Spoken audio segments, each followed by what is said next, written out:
हाँ दोस्तों, नमस्कार, राम राम, गुड इवनिंग। आप सभी का आपके अपने यूट्यूब चैनल जीके विद देवगुजर में हार्दिक स्वागत अभिनंदन है।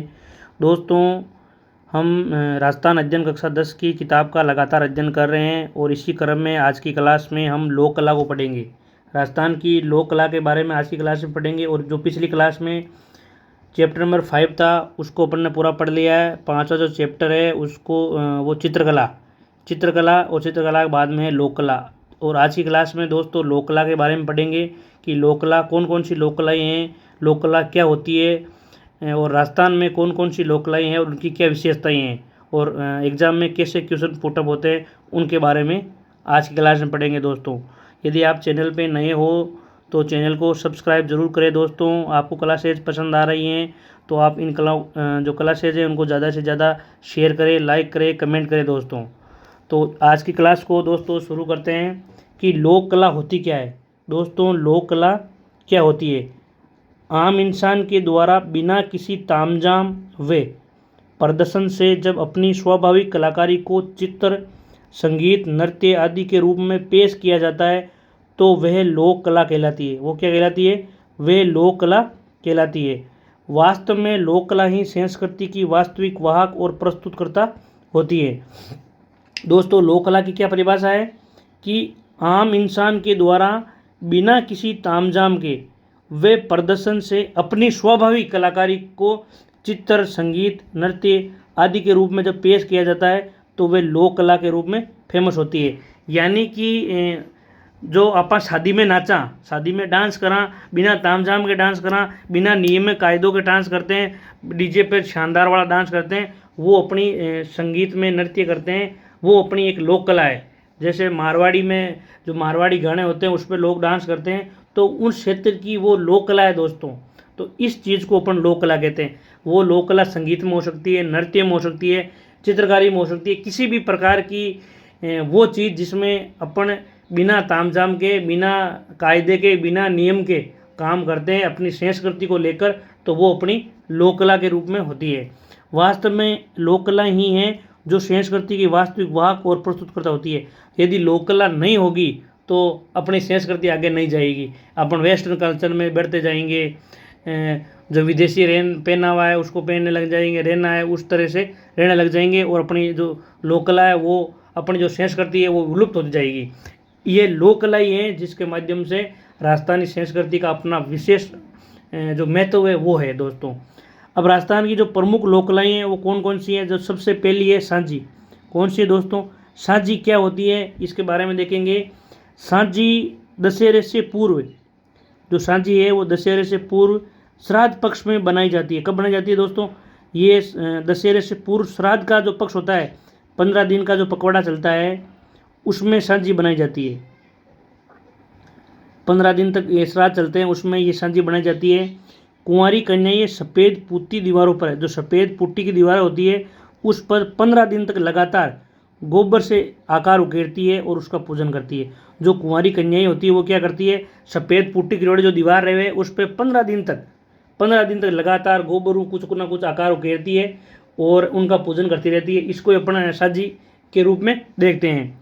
इसे सांझी, सांजुली, सिंजी, सांझ के हाजी, हज्जा आदि नामों से जाना जाता है। यानी कि इसका जो नाम है सभी ये सांझी का जो नाम है अपने अपने क्षेत्र के हिसाब से अलग अलग है। दोस्तों, इसका ये नहीं है कि मेरे क्षेत्र में जो नाम है मेरे को यहाँ सांझी कह रहे हैं, दूसरे गांव में इसको संजुली कह रहे हैं, तीसरे में संजुली कह रहे हैं। तो हम गाँव में जितना भी गाँव है सबका अपना अपना नाम है। सांझी के सभी गाँवों में अपने अपने गाँव में, आपके गाँव में इसका नाम अलग होगा, मेरे गाँव में इसका नाम अलग है। और ये आपको देखना है कि ये होती क्या है, इसमें होता क्या है। जो कुंवारी कन्याएं होती है सफ़ेद पुट्टी की जो दीवार रहे उस पर गोबर से कुछ ना कुछ ऐसे चित्र बनाती है और उनका पूजन करती है। चित्र भी विशेष होते हैं। पहले दिन कौन सा चित्र बनाएगी, दूसरे दिन कौन सा चित्र बनाएगी, चित्र भी विशेष होते हैं। और फिर इनका जो कुंवारी कन्याएं होती है इनका पूजन करती है। यही सांझी है दोस्तों, आपको सरल भाषा में समझना है, यही सांझी है। कन्याएं गोबर से रेखाओं को उकेरकर उनमें 5 के टुकड़े मोती, चूड़ी, कोड़ी, पत्थर, पंख, कपड़ा, कागज, लाख, फूल पत्तियां आदि के प्रयोग द्वारा एक दमकती हुई रंगीन चित्राकर्षक आकृति बनाती है। जो कन्याएं क्या करती है दोस्तों, इसमें गोबर से जो अपनी वाइट पुट्टी से रंगी हुई, सफ़ेद पुट्टी से रंगी हुई जो दीवार होती है, उस पे गोबर से जो आकृतियाँ बनाती है उसको सजाती है दोस्तों। उसको विभिन्न प्रकार से विभिन्न चीज़ें लगाकर उसको सजाती है और ऐसी आकृति बनाती है जो रंगीन दिखे, आकर्षक आकृति बनाती है। ये टुकड़ों से भी, कांच के टुकड़ों से भी कर सकती है, मोती से, चूड़ी से, कौड़ी से, किसी से भी ऐसी जो कच्ची सामग्री जिससे उस आकृति को सजाया जाता है। इसके बाद में सांझी जो होती है दोस्तों, सांझी को माता पार्वती का रूप मानकर, ये बात मोस्ट है कि सांझी को क्या माना जाता है, माता पार्वती का रूप माना जाता है। सांझी को माता पार्वती का रूप मानकर अच्छे वर के लिए, किसके लिए, अच्छे वर के लिए, अच्छो बीन पापा की खातर जो कुंवारी कन्याएं हैं वो इसका पूजन करती है दोस्तों। घर की कामना के लिए कन्याएं पूजा करती है, अच्छा वर मिल जावे, अच्छा घर मिल जावे इनको जब शादी हो, तो इसके लिए कुंवारी कन्याएं सांझी माता को पार्वती का रूप मानकर पूजा करती है। अब देखो इसमें 15 दिन तक अलग अलग जो चित्र बनाए जाते हैं वो किन किन के चित्र है वो देखते हैं। पहले से 10वें दिन तक एक या दो प्रति की प्रतिदिन बनाई जाती है, यानी कि पहला दिन जब शुरू होता है उससे लगा के 10 दिन तक लगातार या तो एक चित्र बनाएगी या फिर 2 चित्र रोज के बनाएगी। कहाँ पे, दीवार पे, जो सफ़ेद पुट्टी से दीवार रंगी हुई है उस पर लगातार 1 से लगातार 10 दिन तक जो बच्चियाँ होती है कुंवारी कन्याएं वो या तो एक चित्र बनाएगी या 2 चित्र रोज के बनाएगी। किंतु जो अंतिम 5 दिन होते हैं, जो 11वां दिन, 12वां दिन, 13वां, 14वां और 15वां दिन, ये जो अंतिम 5 दिन होते हैं दोस्तों, इन 5 दिनों में विशेष आकृतियाँ बनाई जाती है। किंतु अंतिम 5 दिन बहुत बड़े आकार की सांझी की रचना की जाती है जिसे संध्या कोट कहते हैं। जो 5 दिनों में बनती है उस आकृति को क्या कहेंगे दोस्तों, उसको अपन कहेंगे संध्या कोट। क्या कहेंगे, उसको अपन कहेंगे संध्या कोट। ये जो आकृति होती है उसको क्या कहेंगे, संध्या कोट बनाई है। पहले दिन सूर्य की, पहले दिन इस दिनों में जो ये पहला से 10वां दिन है उसमें क्या हो रहा है दोस्तों, पहले दिन सूर्य बनाया जाएगा। क्या बनाया जाएगा, सूर्य, चंद्रमा, तारे। दूसरे दिन 5 फूल बनाएंगे, तीसरे दिन पंखी बनाएंगे, चौथे दिन हाथी सवार बनाएंगे, 5वें दिन चौपड़, छठे दिन स्वास्तिक का चिन्ह। स्वास्तिक का चिन्ह ये है दोस्तों, स्वास्तिक का चिन्ह। 7वें दिन घेवर, 8वें दिन ढोलक नगाड़े, 9वें दिन बंधनवार, 10वें दिन खजूर का पेड़ और आखिरी 5 दिन में संध्या कोट में बीचों बीच में सबसे बड़े आकार की सांझी माता और मानव की आकृति का पशु पक्षी और प्रकृति का चित्रण किया जाता है। ये थी दोस्तों सांझी। तो आपको पता पड़ गया कि सांझी क्या होती है। सांझी को माता पार्वती का रूप माना जाता है। सांझी की पूजन कुंवारी कन्याएं करती है लगातार। दशहरे के बाद में जब दशहरा के बाद में लगातार 15 दिनों तक श्राद्ध पक्ष में सांझी का पूजन किया जाता है। 1 से लगाकर 10 दिन तक 1 या 2 चित्र बनाते हैं। उसके बाद में 11 से 15 दिन के बीच में बड़ी सांझी बनाई जाती है जिसको संध्या कोट कहते हैं। और हर दिन अलग अलग चित्र बनते हैं दोस्तों, हर दिन अलग अलग चित्र बनते हैं। माता पार्वती का पूजन होता है। और ये कुंवारी कन्याएं ये पूजन करती क्यों करती हैं दोस्तों, इसलिए करती है कि अच्छे वर के लिए, अच्छे घर की प्राप्ति हो, इसके लिए ये माता पार्वती की पूजा करती है। इसके बाद में जो अगला लोकला है वो है मांडना। क्या है दोस्तों, मांडना। मांडना क्या होता है दोस्तों, आप सभी इस चीज़ से वाकिफ़ हो, सभी जानते हो कि मांडना कहाँ हुआ है। मांडना दीवारों को अलंकृत करने के लिए बनाए जाते हैं। किस लिए बना रहे हैं मांडने को, मांडना ही खातर बनावा कि अपनी जो दीवार है वह फूट रही लगे। कि खातर बनावा, अपनी जो दीवार है वो फूट रही लगे, इस वास्ते आप मांडना बनावा। घर की देरी, चौकट, आंगन, चबूतरा, चौक, घड़ा रखने का स्थान, पूजन स्थल, जो पूजा का स्थल होता है वहाँ पे आदि पर मांडने अंकित किए जाते हैं। यानी कि घर की ऐसी चीज़ें जहाँ पर अपन कुछ रखते हैं, घर का चौकट, घर का पूजा स्थल, घर का पानी का जो रखने का स्थल है वहाँ पे, घर का आंगन है, घर का चबूतरा है, घर का चौक है, वहाँ पे अपन मांडने बनाते हैं। क्या करते हैं, वहाँ पे सुंदर सुंदर आकृतियों में मांडने बनाने की परंपरा राजस्थान में रही है। शादी विवाह पर गणेश जी, लक्ष्मी जी के पैर, स्वास्तिक आदि के साथ साथ में गलीचा, मोर मोरनी, गमले, कलियाँ, बंधनवार, बच्चे के जन्म पर गलीचा, फूल, स्वास्तिक, रक्षाबंधन पर श्रवण कुमार जी। ये आपको याद रखना है कि विवाह पर कौन से मांडने बना रहे हैं, राखी पर कौन से बना रहे हैं, और बच्चे के जन्म पर कौन सा बना रहे हैं ये आपको ध्यान रखना है दोस्तों।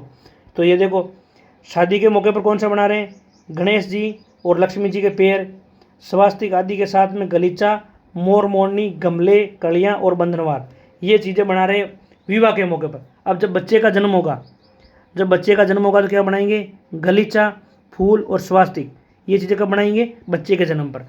जब राखी आई, राखी पर क्या बनाए, रक्षाबंधन पर श्रवण कुमार, ये बनाते हैं राखी पे। फिर गणगौर का त्यौहार आता है, गणगौर पर क्या बनाते हैं दोस्तों, गुणों, एक मिठाई का जोड़, घेवर, लेरिया।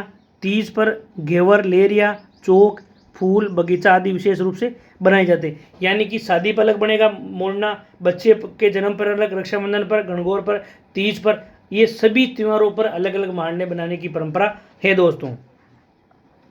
यदि कोई तीर्थ यात्रा से कुशल राजी खुशी घर पर वापस लौटा जाए, यानी कि कोई तीर्थ यात्रा पर गया हुआ है, अपना घर का कोई सदस्य तीर्थ यात्रा पर गया हुआ है और यदि वो से कुशल वापस घर पर लौट आता है तो इसी खुशी में पुष्कर पेड़ी या पतवारी मानी जाती है। क्या मानी जाती है, इसी खुशी में पतवारी या पुष्कर पेड़ी मानी जाती है। इस जो किसी खुशी में मानी जाती है, कोई तीर्थ यात्रा से वापस आया है और से कुशल वापस आया तो ये काम किया जाता है दोस्तों। मानणों में त्रिकोण, चतुष्कोण, षटकोण, अष्टकोण, वृत्त आदि आकृतियां बनाने की परंपरा है। ये मानने अत्यंत सरल होते हुए भी अमूर्त व ज्यामितीय शैली में अद्भुत सम्मिश्रण के होते हैं। जो मानने होते हैं दोस्तों, वो देखो के त्रिकोण बना दिया, चतुष्कोण का बना देंगे, षटकोण का, अष्टकोण का, ये अपन किसी भी प्रकार में बना सकते हैं। क्योंकि आपने देखा कि लोक कला वही है जिसमें नियम कायदे नहीं है दोस्तों, लोक कला वही है जिसमें नियम कायदे नहीं है। तो मानने बनाने में कोई नियम कायदा नहीं है, आपका मन में जो दिल किया उसका चित्र बना दिया, वही मानना हो गया। मानने के बाद में है फड़। फड़ क्या होती है दोस्तों, फड़ जो भीलवाड़ा के शाहपुरा कस्बा है वहाँ पे एक जाति है विशेष, छिपा जाति। कौन सी जाति है दोस्तों, छिपा जाति। छिपा जाति के जोशी चितेरों द्वारा फट चित्रण किया जाता है, फड़ का चित्रण किया जाता है। यानी कि ये लोग फड़ बनाते हैं, छिपा जाति के लोग हैं और ये शाहपुरा के लोग हैं जो फड़ बनाने का काम करते हैं। फट चित्रण को राजस्थानी भाषा में क्या कहते हैं, फड़ कहते हैं। भीलवाड़ा निवासी श्रीलाल जोशी, इनका नाम याद रखना दोस्तों। श्रीलाल जोशी इस शैली के प्रमुख चित्रकार है। जो श्रीलाल जोशी जी हैं वो जो फड़ बनाने में माहिर हैं और इस शैली के विशेष प्रमुख कलाकार हैं अपने राजस्थान में। और ये फड़ चित्रण कहाँ होता है, फड़ चित्रण होता है शाहपुरा में। कहाँ होता है, शाहपुरा में होता है। फड़ जो होती है दोस्तों, फड़ भोपों के लिए निर्मित की जाती है। फड़ से भोपे क्या करते हैं, जैसे देवनारायण जी का भोपा क्या करेगा, फड़ को भाँचेगा, क्या करेगा, फड़ को भाँचेगा। लेकिन इनको बनाने का काम दूसरे करते हैं। बनाने का काम कौन करेगा, भीलवाड़ा का जोशी परिवार। कौन करेगा, भीलवाड़ा का जोशी परिवार। और फिर बाद में जो भोपे होते हैं इनको खरीद लेते हैं और जगह जगह इनको भाँचते रहते हैं। फड़ भोपों के लिए निर्मित की जाती है। ये भोपे फड़ को लकड़ी पर लपेट कर गांव-गांव जाकर पारंपरिक वस्त्रों में रावण हत्था या जंतर वाद्य की धुन के साथ कदम थिरकाते हुए इसका वाचन करते हैं। ये काम कौन करता है, ये काम करता है भोपे। फड़ बनाने का काम तो करेगा चितेरा और उसको भाँचने का काम करेगा भोपा। ये आपको डिफरेंस ध्यान रखना है दोनों। ये लोकनाट्य, गायन, वादन, मौखिक साहित्य, चित्रकला व लोक धर्म का एक अनूठा संगम है। इसमें लोक देवताओं के जीवन के अनेकों प्रसंगों व उनसे संबंधित चमत्कारों को चित्रित किया जाता है। चित्रों में जो प्रमुख आकृति को सबसे बढ़ाया बना जाता है। जो जैसे मान लो फड़ बन ही रहे, उस फड़ में जैसे देव जी की जो फड़ होगी वो मुख्य आकृति है, उस फड़ को सबसे बड़ी आकृति बनाएंगे बीच में और उसके साइड में और आसपास जो जमीन होगी उस पर अलग अलग चित्र, छोटे छोटे चित्र बनाए जाएंगे और जो मुख्य आकृति होती है उसको बड़ा बनाया जाता है। अन्य आकृतियाँ उसके अनुपात में कई छोटी बनाई जाती है। रंगों का प्रतीकात्मक प्रभाव भावों की अभिव्यक्ति में सहायक है। जैसे देवियों को नीले रंग से, देव लाल रंग से, राक्षस काले, साधु सफ़ेद और पीले, सिंदूर व लाल रंग में और सिंदूरी और लाल रंग है वो शौर्य और वीरता का प्रतीक है। आपको ये भी ध्यान रखना है कि देवियाँ किस रंग में होगी, देवियाँ लाल रंग में। किस में, नीले रंग में, सॉरी, देवियाँ नीले रंग में होगी, देव लाल रंग में, देवता जो हैं वो लाल रंग में होंगे, राक्षस काले रंग में, साधु सफ़ेद या पीले रंग में, और सिंदूरी और लाल रंग है वो शौर्य और वीरता का प्रतीक है। फड़ के लिए सर्वप्रथम मोटे फड़ के, देखो फड़ कैसे बनती है, फड़ कैसे बनती है दोस्तों, ये देखना। फड़ के लिए सर्वप्रथम मोटे हाथ कते 2 सूती कपड़ों पर गेहूँ या चावल के मांड में गोंद मिलाकर कलप किया जाता है, यानी कि उसको टाइट किया जाता है कपड़े को। सतह तैयार होने पर उसे गोट कर समतल किया जाता है। इस पर 5 या 7 रंगों का चित्रण किया जाता है। रंगों में गेरू, हिरमिच रंग, जंगल, हरताल, प्योड़ी, सिंदूर, हिंगुल, काजल, चूना व नील आदि का प्रयोग किया जाता है ये कलर करने में। सर्वप्रथम सिंदूरी रंग शरीर में, फिर हरा व लाल रंग कपड़ों में, फिर भूरा वास्तु निर्माण में, और अंतिम रेखाएं जिसको खुलाई कहते हैं केवल काले रंग से रंगी जाती है। ये इस प्रकार से फड़ का चित्रण होता है। और देखो ये जो बड़ी चित्र बना है ये किसका है, ये है पाबू जी का। किसका है दोस्तों, ये पाबू जी का चित्र है, क्योंकि ये मुख्य आकृति है और इसके बाद में छोटे छोटे चित्र बनाए गए हैं। ये फड़ चित्रण पूरा हो गया दोस्तों। इसके बाद में जो अगले लोक कला है वो है पाने। पाने क्या होते हैं, पाने क्या होते हैं पाने राजस्थान में विभिन्न उत्सवों व त्योहारों पर देवी देवताओं के कागज पर बने चित्र पाने कहलाते हैं। पानों का सर्व, मैं आपको उदाहरण बताता हूँ। आप जब दिवाली के मौके पर जब आप लक्ष्मी जी का पूजन करते हो तो आप दुकान से क्या लाते हो, दुकान से कहते हो लक्ष्मी जी का पाटा दे दो। कहाँ बोलते हो, दुकान वाले को बोलते हो लक्ष्मी जी का पाटा दे दो। वो जो आपको कागज़ देता है, कागज़ में लक्ष्मी जी, गणेश जी और सरस्वती माता की मूर्ति बनी होती है, वही पाने हैं दोस्तों। दीवाल चित्रों के विकल्प के रूप में इन पानों का प्रचलन हो गया। सस्ते होने के कारण ग्रामीण जन इन्हें आसानी से खरीद कर समय अनुसार प्रयुक्त कर सकता है। राजस्थान में गणेश जी, लक्ष्मी जी, रामदेव जी, गोगा जी, श्रवण कुमार, तेजा जी, रामकृष्ण, शिव पार्वती, धर्मराज, देवनारायण जी, श्रीनाथ जी और नरसिंह जी आदि के पाने प्रचलित हैं। श्रीनाथ जी का पाना सर्वाधिक कलात्मक है, जिसमें 24 श्रृंगारों का चित्रण होता है। तो आप पानों को समझ गए कि पाने क्या होते हैं। पाने हर प्रकार के देवताओं के अलग अलग पाने हैं। अभी जैसे गणगौर का चल रहा है तो गणगौर का भी पाना मिलता है, उसको सामान्य भाषा में बोलता है पाटा। क्या बोलता है, पाटा। मुझे गणगौर का पाटा दे दो, मुझे गणेश जी का पाटा दे दो, मुझे लक्ष्मी जी का पाटा दे दो। तो ये दुकान वाला आपको ऐसा एक कागज़ देगा, उस पर चित्र बने होंगे, उसी को ही पाना कहते हैं। इसके बाद में है कावड़। क्या है दोस्तों, कावड़। कावड़ क्या होती है, कावड़ बनाना चित्तौड़गढ़ जिले के बस्सी गांव, इस गांव का नाम याद रखना है। कौन सा गांव है, बस्सी गांव। बस्सी गांव के खिरादियों का पुश्तैनी व्यवसाय है, यानी कि इनके जो वंशज थे वो ही यही काम करते थे, कावड़ बनाने का काम चित्तौड़गढ़ जिले के बस्सी गांव के खिरादियों का पुश्तैनी व्यवसाय है। यहाँ के पारंपरिक कलाकार मांगीलाल मिस्त्री ने अपनी कावड़ परंपरा को सुरक्षित रखते हुए, इनका नाम याद रखना है। यहाँ के कलाकार है मांगीलाल जी। कौन है, मांगीलाल मिस्त्री। मांगीलाल मिस्त्री ने कावड़ परंपरा को सुरक्षित रखा है। वे इसमें कई नए प्रयोग करते हैं। जैसे जैसे टाइम चेंज हो रहा है उसी अनुरूप ये क्या करते हैं, उसमें अपडेट करते हैं, कावड़ को अपडेट करते रहते हैं। इनकी बनी कावड़ देश विदेश में कई संग्रहालयों की शोभा बढ़ा रही है। कावड़ जनजीवन की धार्मिक आस्थाओं और विश्वासों से जुड़ी हुई हैं, इसलिए इसका वाचन श्रवण कर लोग श्रद्धा अभिभूत होते हैं और मनमाना दान देते रहते हैं। कावड़ क्या होती है, कावड़ एक मंदिरनुमा काष्ठ कलाकृति है जिसमें कई द्वार बने होते हैं। कावड़ क्या होती है, कावड़ एक मंदिरनुमा काष्ठ कलाकृति है जिसमें कई द्वार बने होते हैं। सभी द्वारों या कपाटों पर चित्र अंकित होते हैं। कावड़ क्या है, कावड़ एक मंदिरनुमा काष्ठ कलाकृति है जिसमें कई द्वार बने होते हैं। सभी द्वारों या कपाटों पर चित्र अंकित रहते हैं। कथा वाचन के साथ साथ ये कपाट खुलते जाते हैं और अंत में राम, लक्ष्मण व सीता जी की मूर्तियां दर्शित होती है। कावड़ जो है उसका रंग होता है लाल। कावड़ लाल रंग से रंगी जाती है। वे उसके ऊपर फिर काले रंग से पौराणिक कथाओं का चित्रांकन किया जाता है। कावड़ क्या होती है?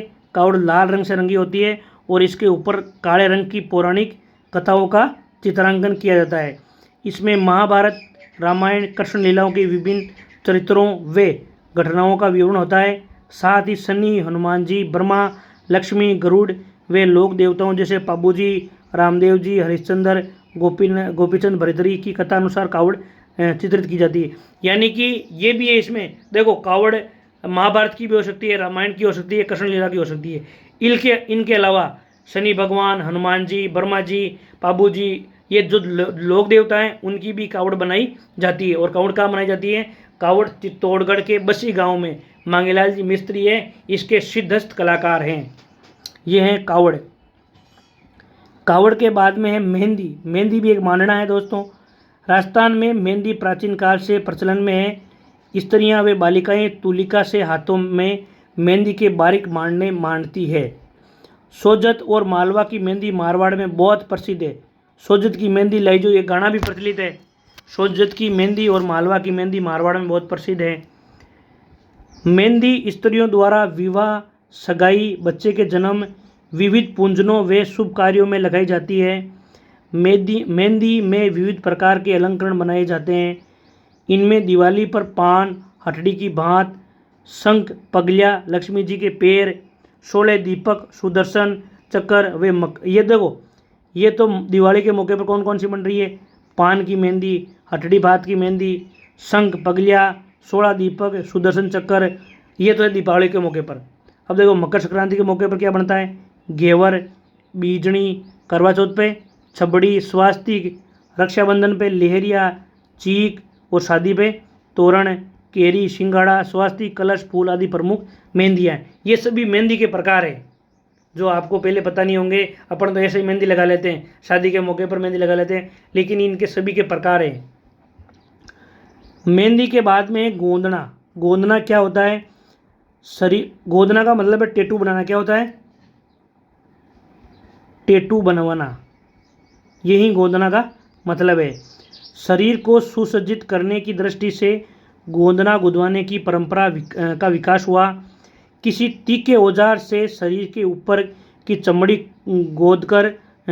को खोदकर उसमें काला रंग भरने से चमड़ी में पक्का निशान बन जाता है, जिसको गोंदना कहते हैं। गोंदना किसको कह रहे हैं? किसी तीखे औजार से शरीर के ऊपर चमड़ी को खोदकर उसमें काला रंग भरने से चमड़ी में पक्का निशान बन जाता है, जिसे गोंदना कहते हैं। ये आजकल के जो पढ़े लिखे लोग हैं, आजकल के जो संभ्रांत लोग हैं, वो आजकल के टेटू बनाने की परंपरा रही है। ये प्राचीन काल से चली आ रही परंपरा है और इसको आदिवासी लोग ज़्यादा बनवाते थे। और आपने गाँवों में देखा होगा जो महिलाएं हैं वो हाथ पर गुदवाती है कि रमेश की पत्नी सुनीता, क्योंकि जब ये इतना कम्युनिकेशन सिस्टम नहीं था, मोबाइल फ़ोन नहीं थे, संसाधन नहीं थे, आने जाने के साधन नहीं थे, तो जैसे कोई मान लो मेले में गया हुआ है और वहाँ पे घूम गया है, तो उस गोंदने से पता पड़ता था कि ये औरत कहाँ की है, ये आदमी कहाँ का है। वो पूरा का पूरा अपना जो पता है अपने हाथ पे गुदवा के रखते थे। तो ये परंपरा इसलिए चली। लेकिन आजकल पे शिव जी का गोंदना गुदवाया जा रहा है, ओम का चिन्ह बना रहे हैं, जय श्री राम लिखवा रहे हैं। तो ये अलग अलग प्रकार के टाइम पे अलग अलग प्रकार से गोंदना खुदवाने की परंपरा रही है। जो आदिवासी लोग हैं, आदिवासी लोग गोदने खुदवाने का अधिक चाव रहा है। पर्याप्त धन व आभूषणों के अभाव में शरीर के विविध अंगों पर गोदने गुदवाकर अपनी सौंदर्य भावना को संतुष्ट करते थे। जैसे सिर पे मान लो मैं बोर का चिन्ह बनवा लिया, मैंने हाथ पे कड़े का चिन्ह बनवा लिया। तो ये अपनी अपनी संस्कृति को जीवित रखने की एक परंपरा रही है। स्त्रियां ललाट पर चांद, तिलक और आड़ गुदवाती है। आँखों को तीर के समान पैनी दर्शाने हेतु नीचे पलक के साथ में क्या गुदवाती है? सारिया गुदवाती है। धार्मिक जीवन जैसे धार्मिक प्रतीक जैसे राम, लक्ष्मण, सीता, हनुमान, स्वास्तिक, कलश, ओम व त्रिशूल, पशु पक्षी, फूल पत्तियाँ व वृक्षों, दैनिक कार्यों में काम आने वाली वस्तुएं गुदवाई जाती है। तो ये था गोंदना। गोंदना के बाद में है कोठियाँ। कोठियाँ क्या होती है? कोठियाँ ग्रामीण क्षेत्रों में भंडारण हेतु कलात्मक कोठियों का निर्मित किया जाता है, यानी कि स्टोर, कोई चीज़ को स्टोर करने के लिए कोठियों का निर्माण होता है। कोठियाँ चिकनी मिट्टी की सहायता से बनाकर उन पर विभिन्न प्रकार की जाली, झरोखे, कंगूरे, देवी देवताओं, जीव जंतु, बेल बूटे तथा मारने उबारे जाते हैं। इन कोठियों में अन्न के अतिरिक्त दैनिक उपयोग में आने वाली वस्तुएं जैसे घी, दूध, दही रखे जाते हैं। यानी कि घर में कोई चीज़ को स्टोर करने के लिए कलात्मक रूप से कोठी का निर्माण किया जाता है। ये है कोठी। कोठी के बाद में व्हील क्या होती है? पश्चिमी राजस्थान में, विशेषकर जैसलमेर, जोधपुर में ग्रामीण अंचलों में व्हील रखने की परंपरा है। व्हील रखने की पुरानी परंपरा घरों में सर्वत्र दिखाई देती है। व्हील बांस की पतली पतली खपचियों को धागे से बांधकर घोड़े की लीद मिली चिकनी मिट्टी से बनाई जाती है। यानी कि बांस की जो खपचियाँ होती है उनको, मान लो मैं ऐसी व्हील बना रहा हूँ, ऐसी मान लो ये बन गई व्हील, ये ऊपर मुंह हो गया, ये है बांस का। इस पे फिर घोड़े की लीद से लेप दिया जाएगा तो ये मजबूत हो जाएगी और ठंडी भी रहेगी। ये व्हील विभिन्न आकार प्रकार के खाने लिए होती है। इसे सुंदर बनाने के लिए इसमें कई छोटे छोटे गवाक्स, खिड़कियाँ, जालियाँ और कंगोरे बनाए जाते हैं। इन पर छोटे छोटे कांच चिपकाए जाते हैं सुंदर बनाने के लिए। इनमें दैनिक उपयोग की वस्तुएं, बर्तन आदि सजाए जाते हैं। जैसलमेर क्षेत्र में एक से बढ़कर एक सौंदर्यपूर्ण व्हील देखने को मिलती है, क्योंकि मैंने आपको पहले ही बताया कि ये व्हील पश्चिमी राजस्थान में ज़्यादा होती है। इसके बाद में कठपुतली क्या है? धागों की सहायता से काठ से बनी पुतलियाँ को कमाल देखते ही बनता है। आपने कठपुतली डांस देखा होगा, आप नहीं देखा होता यूट्यूब पे कठपुतली डांस देखना, बहुत शानदार होता है। धागे की सहायता से जो खिलौने होते हैं उनको डांस करवाते हैं। धागा पुतली शैली राजस्थान की ही देन है। सिंहासन बत्तीसी, पृथ्वीराज संयोगिता, अमर सिंह राठौड़ जैसे खेल इन्हीं कठपुतलियों के द्वारा गांव-गांव, घर-घर में दिखाए जाते रहे हैं। सन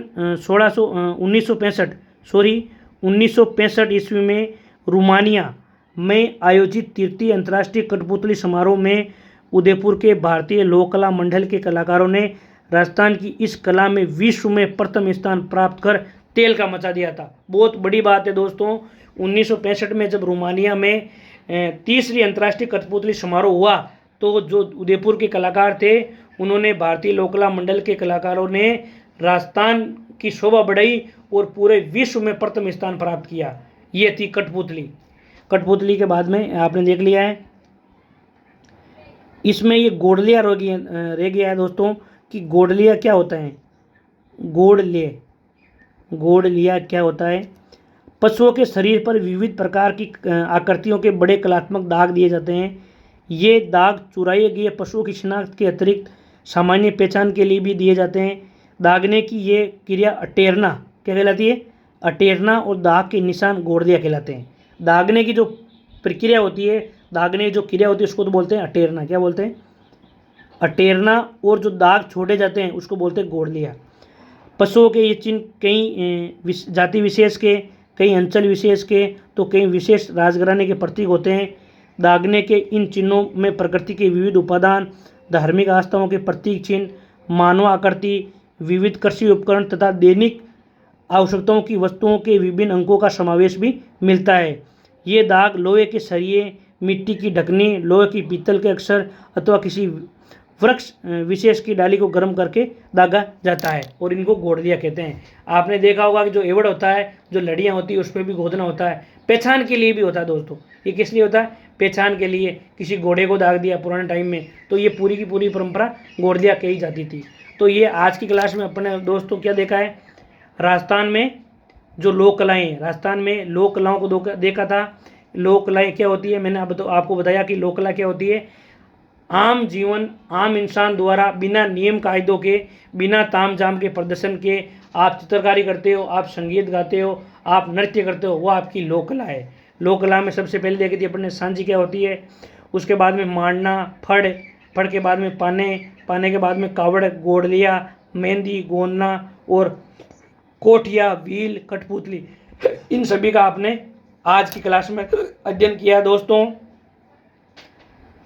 जो आगे की क्लास होगी दोस्तों, कल की क्लास होगी, उसमें जो चैप्टर नंबर टॉपिक नंबर हमारा 6 है उसको पढ़ेंगे, स्थापत्य और शिल्प के विविध आयाम। दोस्तों आज की क्लास को ये समाप्त करते हैं। यदि आपको ये क्लासेज पसंद आ रही है तो आप इन क्लासेज को ज़्यादा से ज़्यादा शेयर करें दोस्तों। आप लाइक करें, कमेंट करें, शेयर करें। यदि आप चैनल पे नए हो तो चैनल को सब्सक्राइब जरूर करें दोस्तों। Thank you. आप यूं ही पढ़ते रहें, यूं ही आनंद के साथ पढ़ते रहें, एक दिन आपको निश्चित सफलता मिलेगी। थैंक यू, धन्यवाद दोस्तों।